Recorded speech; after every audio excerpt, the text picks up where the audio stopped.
Hello everyone, welcome back to my channel math gossip. আশা করি সবাই ভালো আছো।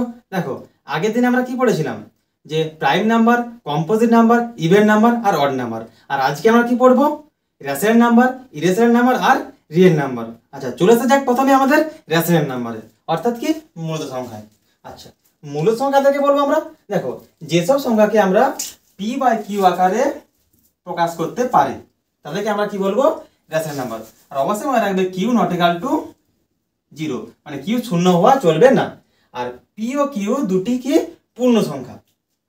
যেমন কিছু উদাহরণ দিই, যেমন আমাদের 1-2, 1-3 এসব আছে। আর সমস্ত পূর্ণ সংখ্যা কিন্তু আমাদের মূলত সংখ্যা, যেমন কি 7, 5, 8 আর এবং সমস্ত পূর্ণবর্গ সংখ্যাও কিন্তু আমাদের মূলত সংখ্যা, যেমন কি √25, √9, √81, এগুলো কি আমাদের মূলত সংখ্যা। আর এছাড়া আমরা কি বলতে পারি যে সমস্ত সংখ্যার দশমিক আকার আমাদের আবৃত, যেমন কি 1/3কে যদি আমরা ভাগ করে লিখি দশমিক আকারে 0.3333 করে, দেখো 3-এর কি আবৃত হচ্ছে, তাহলে কি আমাদের এটা আমাদের হয়ে গেল 1/3 হয়ে গেল আমাদের মূলত সংখ্যা। আর এছাড়া বলতে পারি আমরা কি দুটো মূল সংখ্যা যোগফল কিন্তু মূল সংখ্যা, দুটো মূল সংখ্যা বিয়োগফল মূল সংখ্যা, দুটো মূল সংখ্যার গুণফল কিন্তু মূল সংখ্যা, আর দুটো মূল সংখ্যা ভাগফল কিন্তু মূল সংখ্যা, কিন্তু শূন্য বাদে। শূন্য হওয়া কিন্তু চলবে না ভাগের ক্ষেত্রে। দেখো, দুটো মূল সংখ্যা যোগফল যদি আমরা করি, দেখো 1-2 যুক্ত 1-3 যদি আমরা করি, তাহলে কি আসছে? এটা 6 আসছে, 3 দিয়ে 5, 5 আর 6, এটা একটা মূল সংখ্যা। যদি আমরা গুণ করি 1-2 গুণিত 1-3 মানে 1-6, এটাও কি একটা মূল সংখ্যা। যদি আমরা বিয়োগ করি 1-2 থেকে 1-3 যদি আমরা বিয়োগ করি, তাহলে কি আসবে?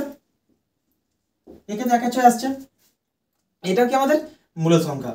যদি আমরা ভাগ করি, যেমন কি আমাদের 1-3কে যদি আমরা ভাজিত 1-2 করি, মানে কি 1-3 গুণিত 2 সমান কি যাবে? 2-3, এটাও কি আমাদের একটা মূল সংখ্যা। দেখো, নিচে কিন্তু শূন্য আসা চলবে না, যেমন কি যদি আমরা 0/2 করি, এটাও কিন্তু আমাদের মূল সংখ্যা, কিন্তু আমরা যদি 2/0 করে দিই, এটা কিন্তু আমাদের মূল সংখ্যা হবে না। ঠিক আছে, তাহলে আমাদের এই হলো আমাদের রেশনাল নাম্বার বা মূল সংখ্যা। এরপরে আমরা আসি ইরেশনাল নাম্বার, মানে কি অমূল সংখ্যা। এক কথায় আমরা কি বলতে পারি? যারা মূল সংখ্যা নাই তারাই অমূল সংখ্যা। আর যদি আমরা পি বাই কিউ আকারে বলতে পারি, সেটা কি বলবো আমরা? যেসব সংখ্যাকে আমরা পি বাই কিউ আকারে প্রকাশ করতে পারি না তাদেরকে আমরা বলবো অমূল সংখ্যা। সেক্ষেত্রে অবশ্যই Q not equal to 0, P by Q আকারে আমরা প্রকাশ করতে পারবো না। ঠিক আছে, যেখানে কিউ নট ইকুয়াল টু 0 এটা অবশ্যই মেনশন করতে হবে। আর দেখো, আর আমরা কি বলতে পারি?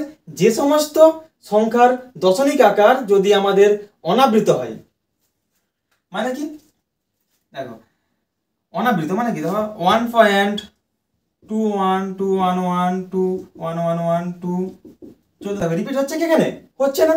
21, তারপর 211 আসছে, 2 আসছে, 2 4টা 1 আসছে, চলতে থাকবে। এটা আমাদের অসীম পর্যন্ত চলতে থাকবে, এর কোনো ভাগের শেষ নেই। তাহলে এটা আমাদের কি হয়ে গেল? আমাদের অমূল সংখ্যা।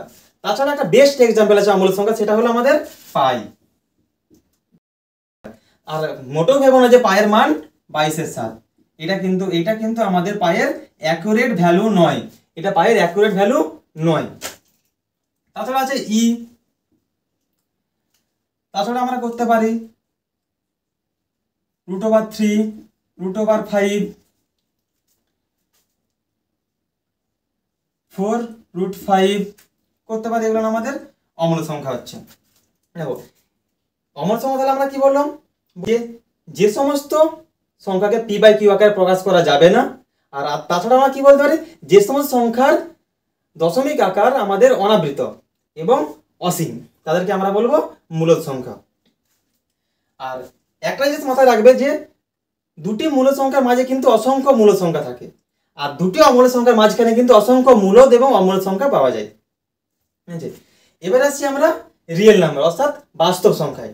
দেখো, রিয়েল নাম্বার হচ্ছে আমাদের সমস্ত রেশনাল নাম্বার, সমস্ত রেশনাল নাম্বার প্লাস সমস্ত ইরেশনাল নাম্বার।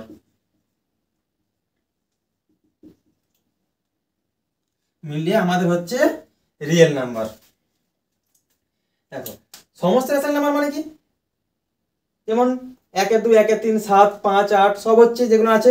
ইরেশনাল মানে কি, পাই ই √3 √5 সমস্তগুলো নিয়ে আমাদের কি রিয়েল নাম্বারের মধ্যে পড়ছে। আরেকটা কথা মাথায় রাখবে যে সমস্ত রিয়েল নাম্বারকে আমরা রেশনাল নাম্বার বলতে পারবো না, এবং সমস্ত রিয়েল নাম্বারকে আমরা ইরেশনাল নাম্বারও বলতে পারবো না। কিন্তু আমরা সমস্ত রেশনাল নাম্বারকে আমরা রিয়েল নাম্বার বলতে পারি, এবং সমস্ত ইরেশনাল নাম্বারকেও আমরা রিয়েল নাম্বার বলতে পারি।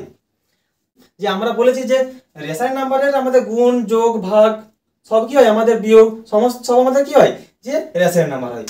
এবং যদি আমরা দুটো রেশনাল নাম্বার নিই, যেমন এ আর বি, দুটো রেশনাল নাম্বার নিচ্ছি, দেখো এখানে হবে হয় এ গ্রেটার দেন বি হবে, না হয় এ ইকুয়াল টু বি হবে, আর না হয় এ লেস দেন বি হবে, হতে হবে। এটা হচ্ছে ধর্ম আমাদের। তাছাড়া আর কি বলতে পারি, যদি আমরা তিনটা মূল সংখ্যা নিই, যেমন এ বি সি, এর ক্ষেত্রে কি হয়, এবং এ লেস দেন বি এবং বি লেস দেন যদি সি হয়, সেক্ষেত্রে আমরা কি বলতে পারি, এ লেস দেন সি, এটা আমরা বলতে পারবো। দেখো আজকে আমরা রেশনাল নাম্বার, ইরেশনাল নাম্বার আর রিয়েল নাম্বার সম্বন্ধে ধারণা দিলাম। আর যদি তোমাদের কোনো অসুবিধা হয়ে থাকে তো আমার কমেন্ট সেকশনে কমেন্ট করতে পারো। আর যদি ভিডিওটা ভালো লেগে থাকে অবশ্যই লাইক, কমেন্ট এবং শেয়ার করবে। আর যদি নেক্সট ভিডিও পেতে চাও তাহলে অবশ্যই সাবস্ক্রাইব করে রাখবে। Everyone, bye bye.